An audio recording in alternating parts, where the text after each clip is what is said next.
మండపం ఎంట్రన్స్ లోపలికి వచ్చేసినాం. ఇక్కడ చూడండి ఒకసారి. ఇక్కడ నేను చదువుతా తెలుగులో. విదేశీ మూకల ఆగడాలతో కృంగిపోతున్న భరత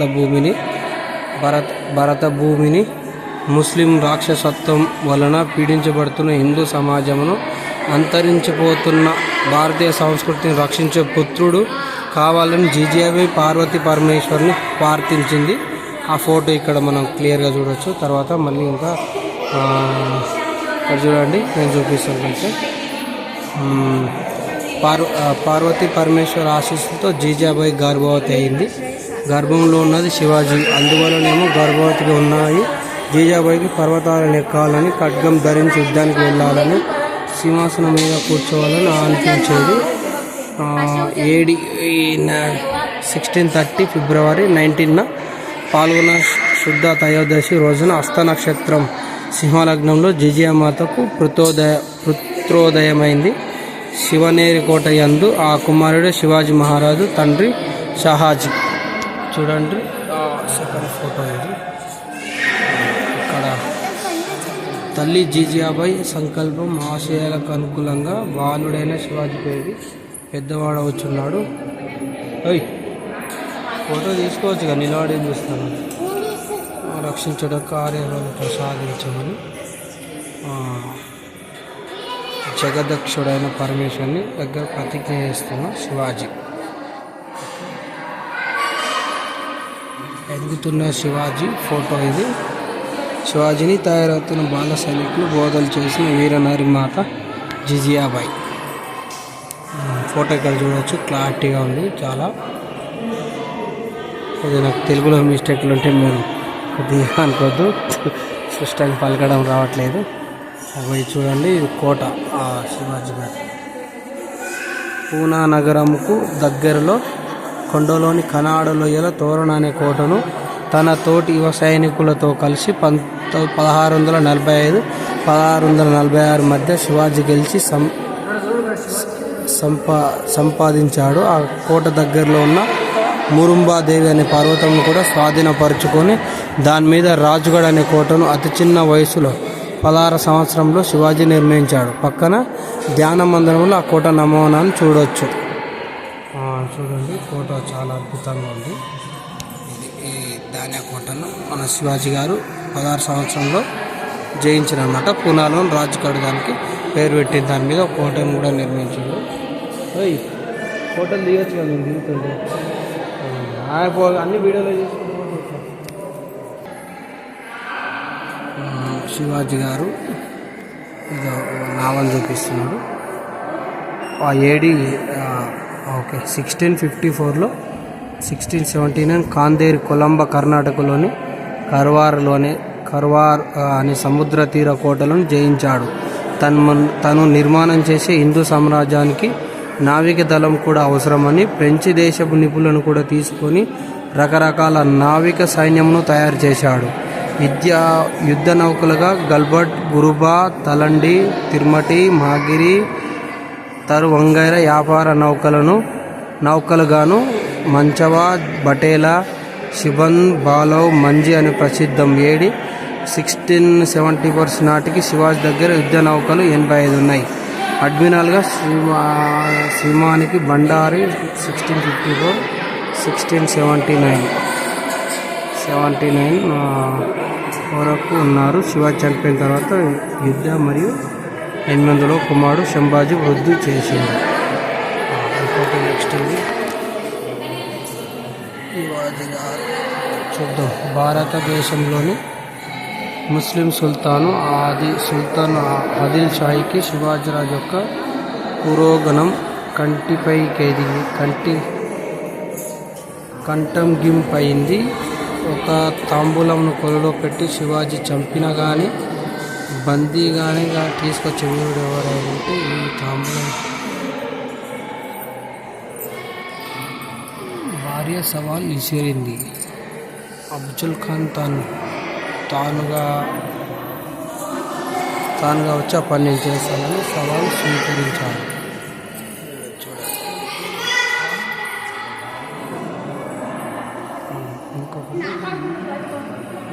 శివాజీ శివాజీ దండయాత్రకు వెళ్తుంటే అఫ్జల్ ఖాన్కు కూడా భయమే. తను శివాజీ చేతిలో చనిపోతే తన భార్యలు 64 మందితో ఎవరు తిరుగుతారు అని ఆ 64 మందిని చంపి బయలుదేరాడు. ప్రతాప్గఢ్ కోట మీద శివాజీ అఫ్జల్ ఖాన్లను కలుస్తారు. శివాజీని అఫ్జల్ ఖాన్ కౌలించుకొని తన రహస్యంగా దాచిన పిడిబాకుతో శివాజీ వీపు మీద పొడుస్తాడు. కానీ శివాజీకి అంగిలోపల కవచం ఉన్న కారణంగా ఏమీ కాదు. కానీ శివాజీ చేతిలోని అఫ్జల్ ఖాన్ చనిపోయాడు 1659 నవంబర్ 10. ఈ విషయం తర్వాత ఇంకొకటి చూద్దాం. ఇక్కడ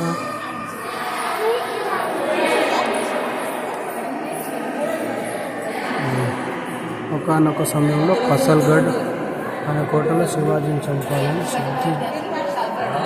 సిద్ది జహాన్ వచ్చాడు. 4 నెలలు అదే కోటలో దిగ్బంధంలో ఉన్న శివాజీ ఆ కోట నుండి ఒక్కరోజు రాత్రి తప్పించుకొని విశాల్గఢ్కు బయలుదేరుతాడు. సిద్ది జహార్ మనుషులు పసిగట్టి శివాజీ వెనుకబడి తరుముతుంటారు. పవన్కిన్ అనే కనుమ దగ్గర ఇద్దరు మాత్రం వెళ్ళగలరు. శివాజీ సేన అయిన బాజీ ప్రభు దేశపాండే తన 200 మంది సైనికులతో సిద్ది జహార్ సైనికులను ఓడిస్తూ ఉంటాడు. శివాజీ విశాల్గఢ్ వెళ్లే వరకు శత్రువును నిరోధిస్తూ బలిదానం అవుతాడు. జూలై 13, 1660లో శివాజీ విశాల్గఢ్కి వెళ్లే వరకు దేశపాండే తన శత్రువును నిర్వహిస్తూ బలిదానం అవుతాడు. ఎవరు మన ఇది క్లారిటీగా నాకు అర్థం అవట్లేదు. అక్కడ ఇంకొకటి చూపి జనాలు చాలా పబ్లిక్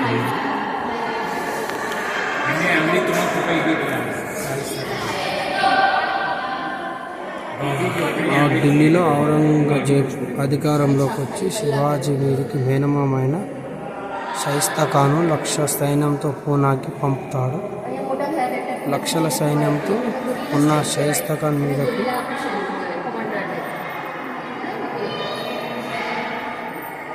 ఒక్కరోజు రాత్రి శివాజీ 200 మందితో వెళ్ళి దెబ్బ కొడతాడు. ఆ దెబ్బకు షాయిస్తా ఖాన్కి చేతి వెళ్ళి తెగిపోతాయి. 1,00,000 సైన్యాన్ని తీసుకొని పారిపోతాడు షాయిస్తా ఖాన్. ఇది ఏప్రిల్ 15, 1663.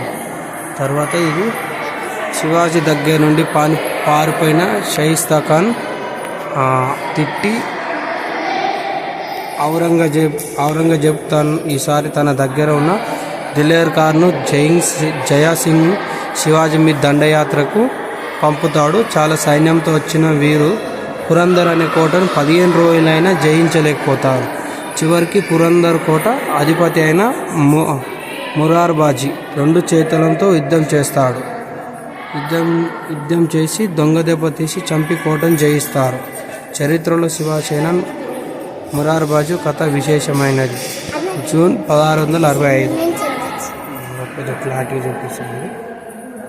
చదవండి ఇది ఒకటి.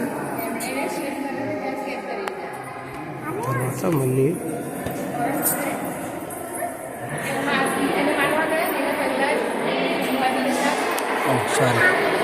సారీ చేయడం వచ్చింది. ఇది ఒకటి చూద్దాం.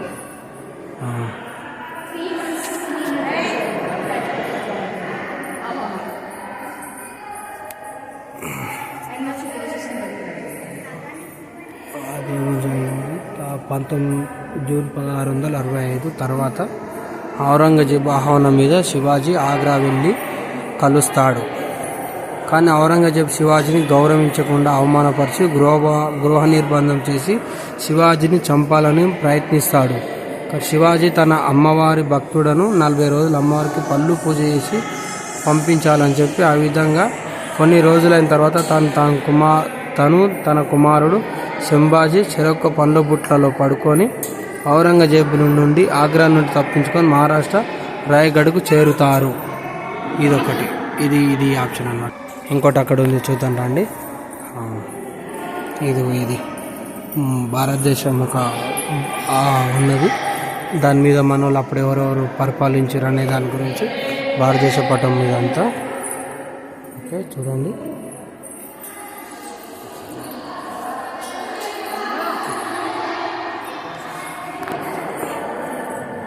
ఛత్తీస్గఢ్ చూడండి, ఒకసారి జూమ్ చేపిస్తాను అందరికి. ఇది నాకు అర్థం అవ్వట్లేదు. పైనుంచి ఇది పాకిస్తాన్, ఆఫ్ఘనిస్తాన్, బెలూచిస్తాన్, పంజాబ్, హర్యానా, హిమాచల్ ప్రదేశ్, జమ్మూ కాశ్మీర్, ఇంకా రాజస్థాన్, గుజరాత్, మధ్యప్రదేశ్, మహారాష్ట్ర, సింధు సాగర్, ఛత్తీస్గఢ్, ఒరిస్సా, పశ్చిమ బెంగాల్, జార్ఖండ్, బంగ్లాదేశ్, మేఘాలయ, అస్సాం, భూటాన్, అరుణాచల్ ప్రదేశ్, నాగాలాండ్, మణిపూర్, త్రిపుర, మిజోరం.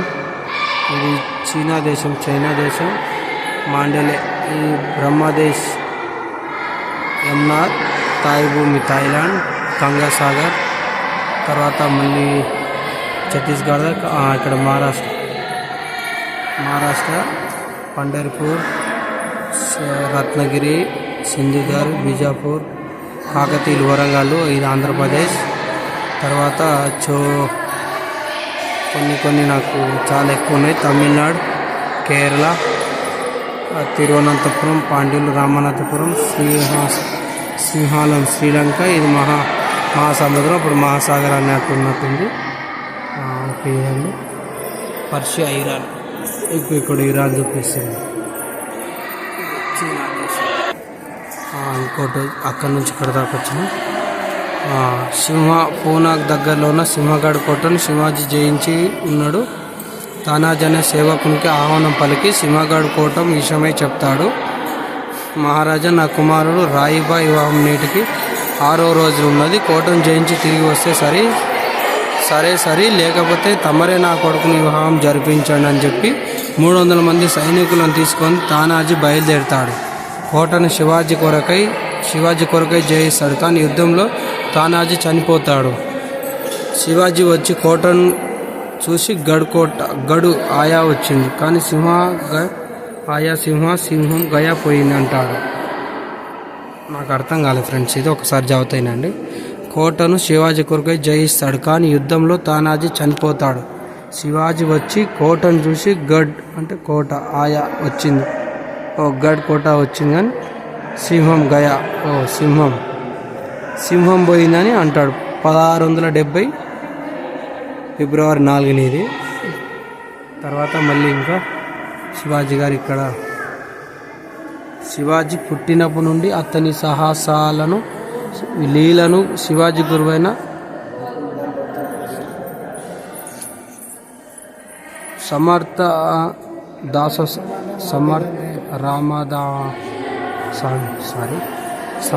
రామదాస స్వామికి శివాజీ మంత్రం తెలియజేశారు. కానీ ఒకానొక సందర్భంలో సమర్థ రామదాస్ స్వామి శివాజీని కలుస్తారు. 1672 అంటే ఈ ఫోటో ఇది.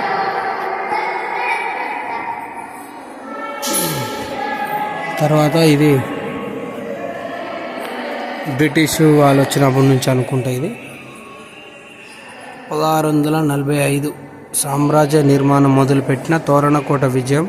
శివాజీని అందరూ ఒక సుబేదార్గాను, భోస్లే వంశ యువరాజుగాను చూస్తారు. అప్పుడు కాశీ నుండి గంగాఘట్ అనే పండితుడు మన దేశంలో అందరి రాజులకు వర్తమానం పంపుతాడు.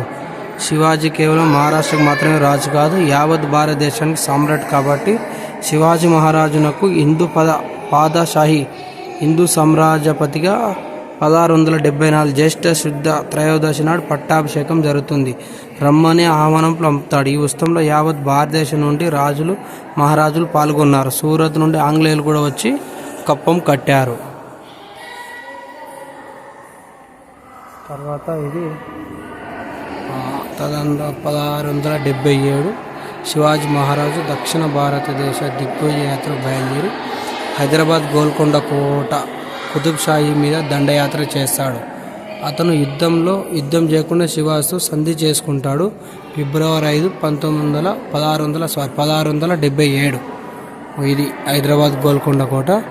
మన శివాజీతోనే కుతుబ్ షాహీ సంధి చేసుకున్నాడు. ఒక వీడియో ఇది. దాని తర్వాత ఇది ఎక్కడ, కర్ణాటక రాష్ట్రం కొప్పల్ గదగ్ అనే ఒక చోట ముస్లిం నుండి ఒక కోటను శివాజీ జయిస్తాడు. కానీ అక్కడ నాగోజేదే అనే హిందూ వీరుడు మరణిస్తాడు. అతను మరణించినట్టున్నాడు. ఆ ఫోటో ఇక్కడ ఉంది.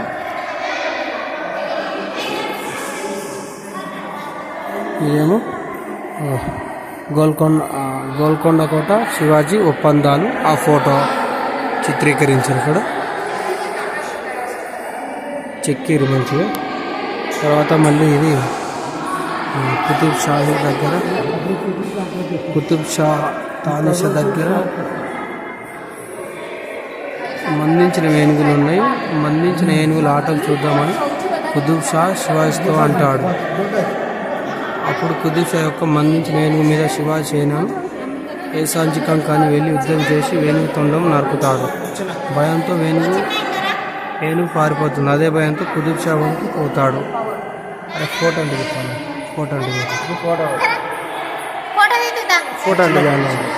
ఫోటో దిగిరా. దీని తర్వాత 20 మంది శివాజీ ఇక్కడ ఫోటో చూడండి. వాళ్ళు ఎవరు లేనట్టు ఫోటోలు అడిగారు. 20 మంది శివాజీని కలవమని కుతుబ్ షా ప్రోత్సహించిన అతను మంత్రి మాదన్న రామదాస్ భక్త రామదాస్ మేనమ్మ ఇంటిలో మధ్యాహ్న భోజనం విందు ఆరగిస్తున్న శివాజీ రాజు. మరి భక్తి రామదాస్ అయితే లేడు దీంట్లో. ఇంకొకడు ఉంది. శివాజీ మహారాజ్ కావేరీ నది దగ్గర తంజావూరు జిజి కోటలను జయించడానికి వెళ్తే తోవలో భ్రమరాంబ సమేత మల్లికార్జున స్వామి దర్శనానికి శ్రీశైలం వచ్చాను. 24 మార్చి 1677. ఇక్కడ దేవాలయానికి ఉత్తర ద్వార గోపురం కట్టిస్తున్న దృశ్యం కూడా చూడవచ్చు. అదే శ్రీశైలం గుడికి ఉన్న ఉత్తర ద్వార గోపురం శివాజీ గోపురం. ఇదేనండి ఉత్తర ద్వార గోపురం శివాజీ గోపురం కట్టిస్తున్నాడు. శివాజీ గారు అక్కడ మొక్కుతున్నారు. అప్పుడు వచ్చి మన శ్రీశైలం దర్శించిండు. తర్వాత మళ్ళీ ఇంకొకటి శ్రీశైలం నుండి తిరుపతి తిరుమల వెళ్ళే బాలాజీ వెంకటేశ్వర స్వామిని దర్శించిన శివాజీ. దాని సంవత్సరం వేయలేదు మన అక్కడ. దీని తర్వాత ఇక్కడ లాస్ట్ ఇది చంద్రగిరి, కృష్ణగిరి, రాజగిరి అని 3 కోటల మాలికమైన జిజి కోటను నాసిర్ ఖాన్ ఆధిపత్యం నుండి శివాజీ మహారాజు 13 నుండి 19 మే 1677లో జయించాడు. తదనంతరం ఆ ప్రాంతానికి పాలకుడైన తన పినతల్లి కుమారుడైన ఎంకోజి రాజే తన సంప్రదింపులు జరిపి తిరిగి తన రాజ్యాన్ని రాజ్గఢ్ శివాజీ మహారాజుకు చేరిపోయాడు. 1690 నుండి 1698 వరకు 5వ సామ్రాజ్యానికి కేంద్రంగా జిజియా కోట విరిజిల్లినది. రండి శివాజీ ప్రతిమ చూపిస్తే ఇక్కడ శివాజీ మహారాజ్ గారిని చాలా అద్భుతంగా ఉంటుంది. ఒక జనాలు క్రౌడ్ బాగా ఎక్కువ ఉంది. చూడండి ఇక్కడ క్రౌడ్ చాలా ఎక్కువ ఉంది.